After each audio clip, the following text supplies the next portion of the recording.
آج کی کہانی کا نام ہے سنڈریلا۔ کئی سال پہلے اس زمین پر سنڈریلا نامی خوبصورت لڑکی رہتی تھی۔ سنڈریلا کی ماں کو گزرے بہت سال ہو گئے تھے۔ اس کے باپ نے ہی اسے پال پوس کر بڑا کیا تھا۔ جب سنڈریلا کے باپ نے دوسری شادی کی تو سنڈریلا کی زندگی بہت بدل گئی۔ اس کے باپ کی نئی بیوی اور اس کے ساتھ 2 بیٹیاں یہاں رہنے آئیں۔ پہلی بار جب وہ ملے تب سے سوتیلی ماں کو سنڈریلا ایک آنکھ نہ بھاتی تھی اور اس کی بیٹیاں سنڈریلا کی خوبصورتی اور رحم دلی سے بہت حسد کرتے تھے۔ سنڈریلا کی بہن سنڈریلا جتنی خوبصورت نہیں تھی، اتنا ہی نہیں وہ دونوں ظالم اور بگڑی ہوئی بھی تھی۔ ایک دن کسی کام کی وجہ سے سنڈریلا کے باپ کو لمبے سفر پر جانا پڑا اور یہی وقت تھا جب اس کی سوتیلی ماں اور بہنوں نے اس کی زندگی کو جہنم بنا دیا۔ جب سنڈریلا اپنے باغیچے میں اپنے پیارے پرندوں سے باتیں کر رہی تھی تو اس کی سوتیلی ماں اس کے پاس آئی اور بولی، آج کے بعد تم سارے گھر کا کام کرو گی اور گھر کے ایک کونے میں رہو گی۔ سنڈریلا کو پتہ نہیں تھا کہ وہ کیا کہے۔ وہ خاموش رہی۔ اس نے جو کہا وہ اس نے کیا۔ اس نے اپنی چیزیں اٹھائیں اور اٹاری میں چلی گئی۔ اس دن کے بعد سے سنڈریلا گھر کے سارے کام خود ہی کر لیتی۔ وہ بہت تھک جاتی، لیکن اس کی سوتیلی بہنوں اور ماں کو اس پر رحم نہ آیا۔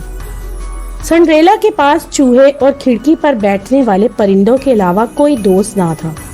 سردی سے بچنے کے لیے سنڈریلا رات کو چمنی سے آگ لیتے لیتے وہیں پر سو جاتی ہے۔ ایسے ہی دن گزرتے گئے۔ ایک دن بادشاہ کی طرف سے اعلان کیا گیا، شہزادے نے پارٹی کے لیے سب لڑکیوں کو محل میں بلایا ہے۔ جو شہزادے کو سب سے خوبصورت لگے گی وہ اسی سے اپنی شادی کرے گا۔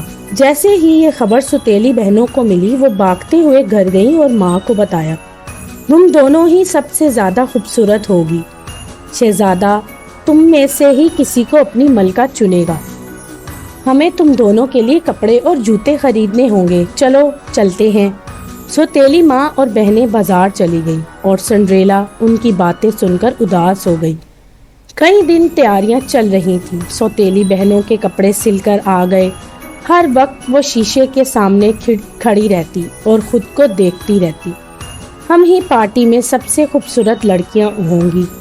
آخر وہ دن آ ہی گیا۔ سوتیلی بہن جلدی اٹھ گئیں۔ انہوں نے سنڈریلا کو بلایا، سنڈریلا سنڈریلا جلدی یہاں آؤ، ہمیں تیار کرنے میں ہماری مدد کرو۔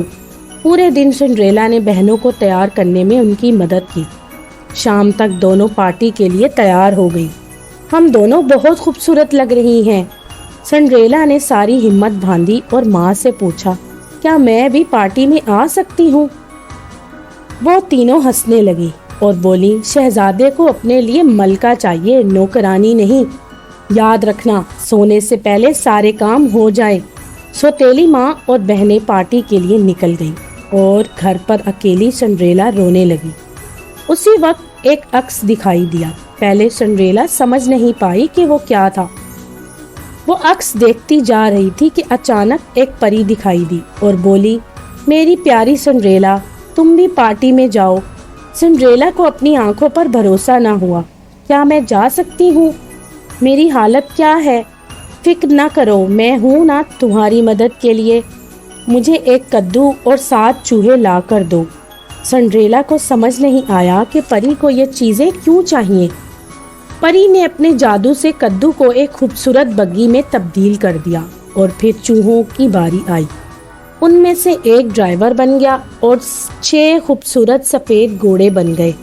سنڈریلا حیرانی سے بگی اور گھوڑوں کو دیکھ رہی تھی کہ پری اس کی طرف مڑی، اپنی چھڑی گھمائی اور سنڈریلا کو خوبصورت لباس میں تبدیل کر دیا۔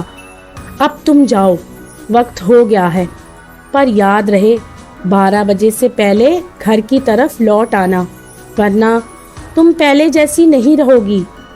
پھر وہ بگی میں بیٹھی اور محل کی طرف چل پڑی۔ اس کی خوبصورت بگی محل کے سامنے جا کر رک گئی۔ جب سنڈریلا محل کے دروازے سے اندر آئی تو سب کی آنکھیں اسے دیکھ رہی تھی۔ وہ بہت خوبصورت اور خاندانی لگ رہی تھی۔ اس کی سوتیلی ماں اور بہنیں بھی اسے دیکھتی ہی رہ گئی اور اسے پہچان نہیں پائی۔